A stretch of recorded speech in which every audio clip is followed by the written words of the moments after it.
I was about 7 years old, and we had a family get-together at my grandparents' house. And one of my uncles was an inventor for Bell Labs, an extremely successful inventor. Sweet dreams, little friends. And now for the Mandarin. First, I better check my energy gauge.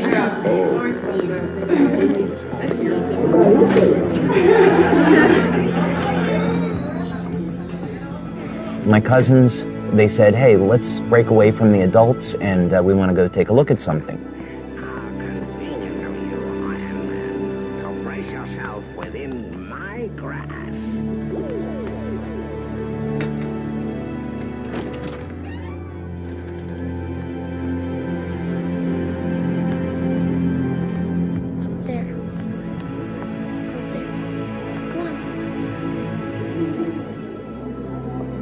Okay, let's go. Come on.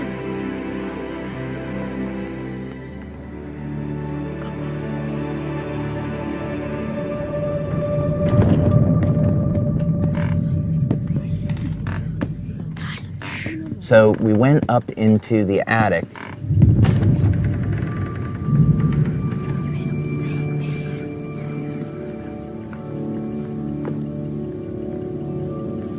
Being in that environment, something started to really resonate with me.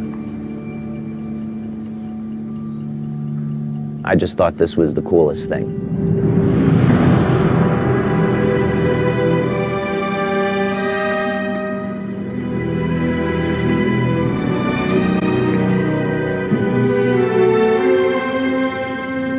And when we got up there was something covered by this blanket. My cousins took the blanket off, and I saw this incredible machine. It had all of these tubes, electronic controls, dials, and I was immediately fascinated.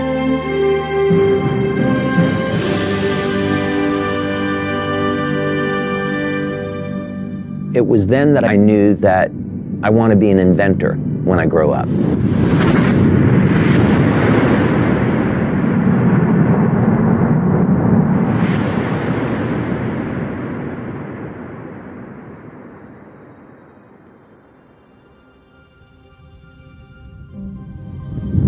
My name is David Schmidt. I am a husband, father, inventor, and the CEO and founder of Lifewave.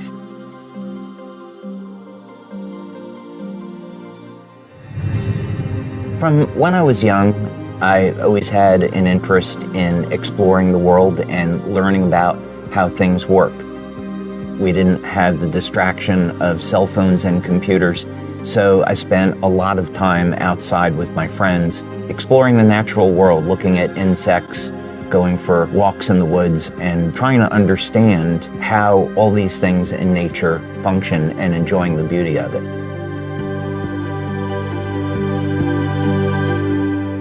So we've asked science to tell us who we are. We have an answer, and many scientists are not comfortable with where that answer is leading.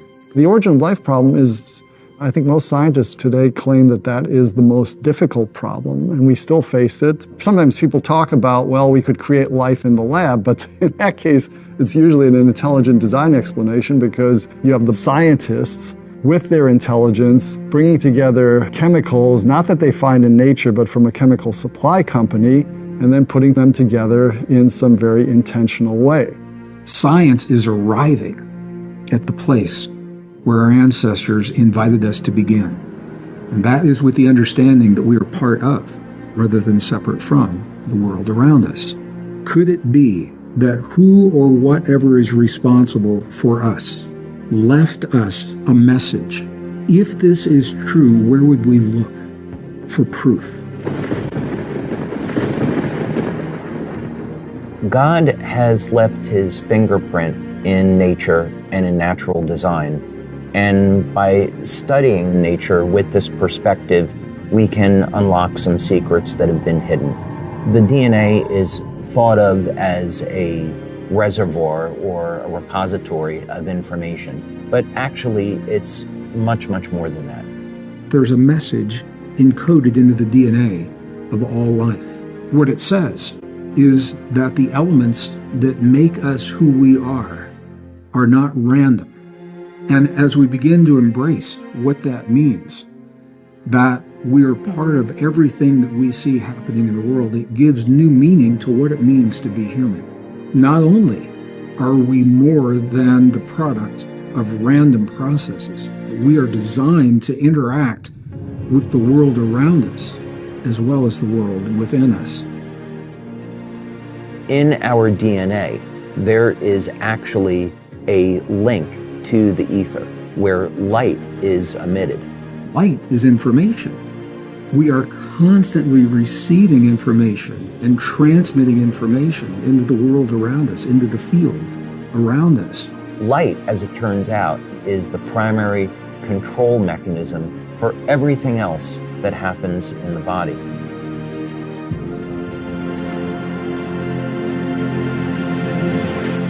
If we can understand the language of the DNA, the code by which this all works, that means we can use light in an entirely different way to improve our health, our quality of life, and even change the way we age.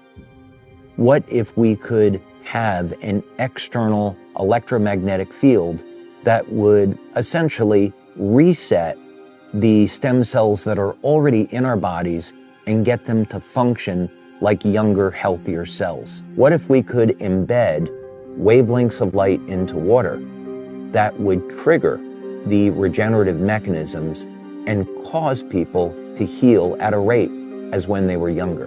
What if we actually found out that in a book that was written thousands of years ago, that information already existed? The first sentence of the book of Genesis is about, in the beginning, how God created the heavens and the earth. So when God was creating the heavens and the earth, there was a mathematical blueprint, and that blueprint shows up in nature. And it happens to show up in organisms that don't age. The mathematical codes are identical. The implications to this are absolutely extraordinary. There's a new philosophy that is emerging in the scientific community. And the philosophy simply says that consciousness informs itself through its creations. And I think it's no accident that it's only now, at this time in history, only now, that we find the message that reveals the deep truth of our existence. The question is, what is our potential? What are the limits of a human body? What drives me is that there's this enormous sense of hope that we can create technology to generate clean energy, that we can have foods that aren't genetically modified, and we can meet all of the needs on the planet that we have to, and that we can heal people and give them their lives back. In the beginning, God created the heavens and the earth. There is more information there than most people would ever realize.